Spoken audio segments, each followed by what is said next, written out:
There was an evangelist in England. One time they were on an evangelism campaign, and he walked into a coffee shop.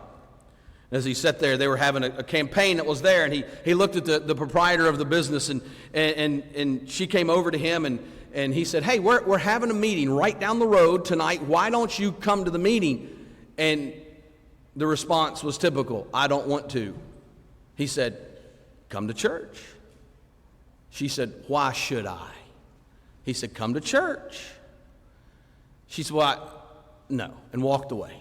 Came back a little bit later, refilled his cup. He looked at her again. He said, "Come to church." She said, "I don't want to." "Come to church."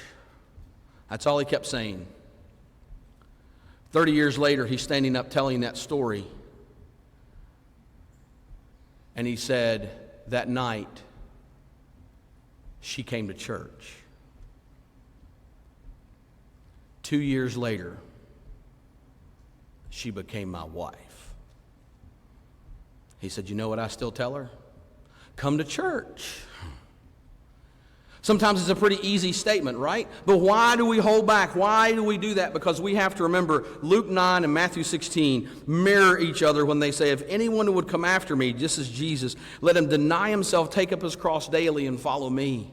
We've got to put ourselves aside. We've got to take those excuses of the I, and we've got to put them aside for Jesus. Because that's what we should reflect every day in our life. In fact, 2 Corinthians chapter 5 and verse 15, it says, "And he died for all, that those who might no longer live to themselves, but for him who for their sake died and was raised, that we might live for Jesus." We sing the song at church camps and usually VBS's, "No longer I that live, but Christ lives in me."